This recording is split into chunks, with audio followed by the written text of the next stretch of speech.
तो hello everybody, मैं हूं पुन्नी, बिल्कुल झकास। उम्मीद करता हूं आप भी होंगे बिल्कुल झकास। दोस्तों, मेरी गाड़ी के 30,000 किलोमीटर पूरे हो गए और आपका मच अवेटेड क्वेश्चन था कि भाई इस गाड़ी यानी सुपर मीटियोर 650 को चलाने में पर किलोमीटर की पर किलोमीटर की कितनी कॉस्ट आती है। तो इस वीडियो में A to Z सब चीज़ कवर करूंगा। और एक चीज़ और कवर करूंगा जो कोई कवर नहीं करता, ऐसे खर्चे जो होते हैं लेकिन दिखते नहीं है क्योंकि याद नहीं रहते ना, इसलिए लोग उसको कवर नहीं करते। लेकिन मैं वो खर्चे भी इसमें कवर करूंगा। तो भाई वीडियो पसंद आए तो लाइक और चैनल को सब्सक्राइब मार दो यार। चलो शुरू करता हूँ वीडियो में। अब देखो यार, आप यदि खर्चे की कहो तो मेनली गाड़ी में 3 तरह खर्चे होते हैं, मेनली जो मैंने किया है। अच्छा, मैं इस वीडियो को ज़्यादा यार इन डेप्थ तो नहीं जाऊँगा, ज़्यादा हवा में नहीं रहूँगा, बिल्कुल बीच में चलूँगा, जिससे आपको भी कैलकुलेशन में मतलब पेन पेपर लेने की जरूरत ना पड़े, मुँह से ही हो जाए। तो देखो, सबसे पहला खर्चा आता है इसमें पेट्रोल का, कि भाई पेट्रोल का खर्चा कितना लगा। दूसरा आता है पार्ट्स और लेबर का। और तीसरा होता है कुछ इनडायरेक्ट खर्चे, वो बता रहा था ना मैं, वो रह जाता है, वो भी मैं डिस्कस करूंगा। तो चलो शुरू करता हूं सबसे पहले पेट्रोल से। देखो, मेरी गाड़ी जो है अब तक 30,000 किलोमीटर चल गई है और एवरेज में आपको बताऊं, मेरी गाड़ी मान लो करीब 22-23 का माइलेज दे देती है, कभी 27 का भी माइलेज देती है। तो मैं एवरेज यदि लूँ तो लगभग मान लो 25 किलोमीटर का मेरी गाड़ी एवरेज देती है। और 100 रुपये लीटर की आप कॉस्ट मान लो पेट्रोल की, तो लगभग मान लो 4 रुपये पर किलोमीटर का खर्चा आया। 30,000 चलाने में कितना खर्चा आ गया?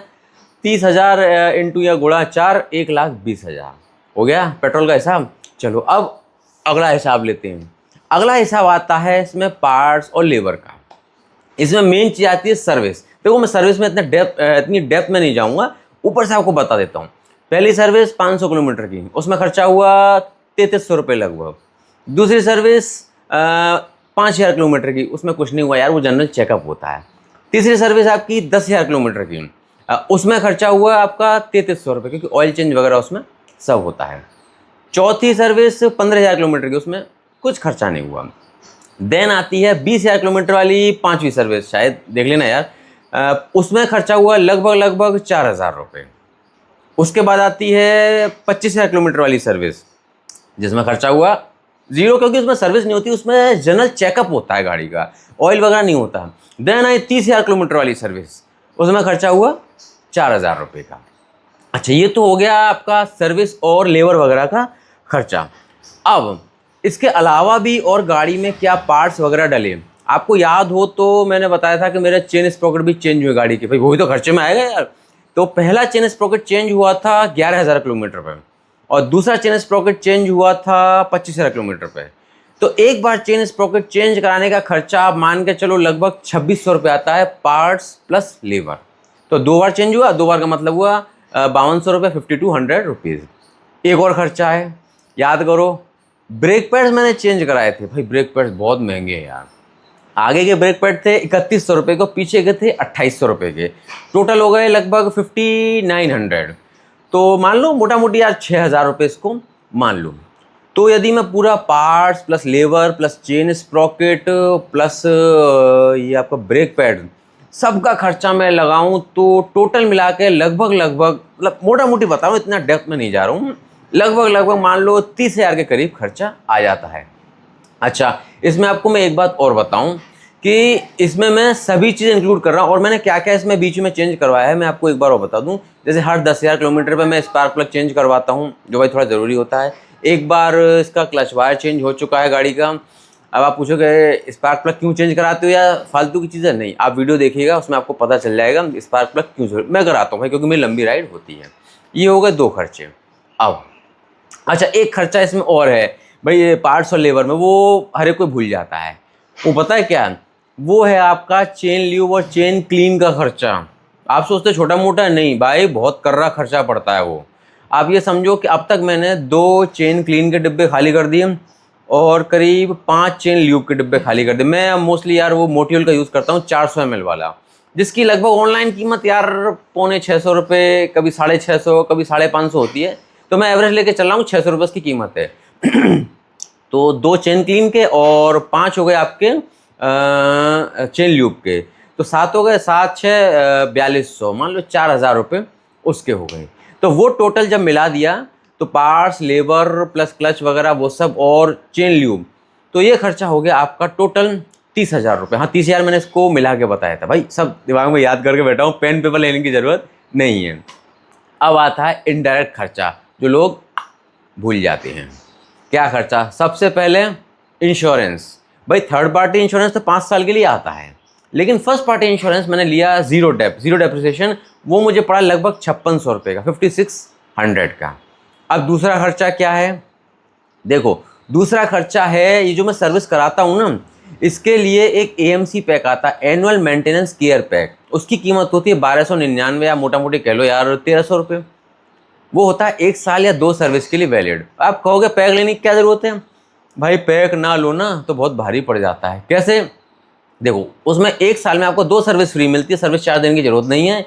आपका पार्ट्स पे मिलता है 5% की छूट और लेबर पे मिलती है 10% की छूट, काफ़ी बच जाता है। अदरवाइज अब नहीं लोगे ना तो एक सर्विस का खर्चा आता है, सर्विस चार्ज जो आता है उस 800 साढ़े 800 रुपये आता है, तो 1700 तो वही बन गया, 1300 में पैक ही ले लूँ। तो 2 पैक मैं ले चुका हूँ, क्योंकि यार मेरी साल में 4 सर्विस हो जाती है गाड़ी की, सही बात बताऊँ आपको। तो 1300 हो गए 2600 रुपये, खर्चा ख़त्म ना, अभी और खर्चा है। इंश्योरेंस हो गया आपका, AMC हो गया, अब एक और खर्चा है RSA का खर्चा। आप कहोगे नहीं भाई हम लॉन्ग ड्राइव मारने वालों को RSA बहुत जरूरी, जाने कब कहाँ गाड़ी अटक जाए। तो RSA का 2 साल का पैक आता है 1599 रुपये, 1600 रुपये का इसका पैक आता है। इसमें 2 साल की आपकी अनलिमिटेड RSA होती है। भाई देखो बहुत ज़रूरी होती है। RSA के बारे में आपको एक बात बता दूँ, जैसे ही आपकी RSA, पहले साल तो फ्री होती है जब आप गाड़ी खरीदोगे, जैसे ही RSA एक्सपायर हो इमीडिएट शायद 10-15 दिन पहले उसको रिन्यू करा लीजिए, क्योंकि आप में से कुछ बुद्धिजीवी क्या करते हैं भाई, जिस दिन गाड़ी खराब होगी ना तुरंत RSA करा लेंगे। तो भाई RSA को एक्टिव होने में 24 से 48 घंटे लगते हैं। समझ रहे हो? ये गलती मत करना कि जैसी गाड़ी खराब हुई हम तुरंत RSA का पैसा दे देंगे, हमारा पैसा ही बच जाएगा। नहीं भाई साहब, आपको इसको एक्टिवेट कराने में 24 से 48 घंटे लगते हैं। तो 1600 रुपये उसमें खर्च हो गए। अब इसका आप टोटल हिसाब लगा लो, 5600 रुपये और आपका 2600 रुपये और आपका 1600 रुपये, तो ये करीब करीब बनते हैं 9800, राउंड ऑफ में 10,000 मान लो। ये हमारे हो गए सारे खर्चे। अच्छा आप कहोगे यार टायर का खर्चा नहीं लगाया। देखो यार टायर अभी 5 से 10,000 किलोमीटर चल जाएगा, उसका मैं नेक्स्ट में कैलकुलेट करूँगा, वो भी करीब करीब मान लो 8 से 10,000 के करीब उसका भी खर्चा है। अभी तो टायर मेरा जिंदा है। तो देखो सारे खर्चे लगाऊँ, पेट्रोल का खर्चा हो गया 1,20,000, पार्ट्स प्लस लेबर का खर्चा हो गया 30,000, और आपका ये इनडायरेक्ट RSA AMC का खर्चा हो गया 10,000, यानी कि टोटल मेरा खर्चा हो गया 1,60,000 रुपये 30,000 किलोमीटर गाड़ी चलाने में। अब पर किलोमीटर की कॉस्ट कितनी आई भाई? 1,60,000 डिवाइडेड बाय 30,000 करो, देखो कितना आया। लगभग इसमें आया है 5.32 रुपये, यानी कि 5 रुपये 32 पैसे, 5 रुपये 30 पैसे कह लो, राउंड ऑफ में कह लो, या 5.25 रुपये या 5.5 रुपये पर किलोमीटर, एग्जैक्ट कहो तो 5 रुपये 30 पैसे पर किलोमीटर का मेरा इसमें खर्चा आया है, जिसमें टायर का खर्चा भी मैंने नहीं जोड़ा है। वो जब जोड़ूंगा तब थोड़ा सा खर्चा बढ़ जाएगा। और यार कोई खर्चा रह गया हो तो भाई मुझे बताना ज़रूर, मैं वो भी इंक्लूड करके अगले में डाल दूंगा। आपकी कोई क्वेरी कोई कमेंट हो तो भाई वो भी बता देना। और भाई पसंद आया वीडियो तो लाइक और चैनल को सब्सक्राइब मार लो यार, तभी तो होगी अपनी जर्नी बिल्कुल झकास।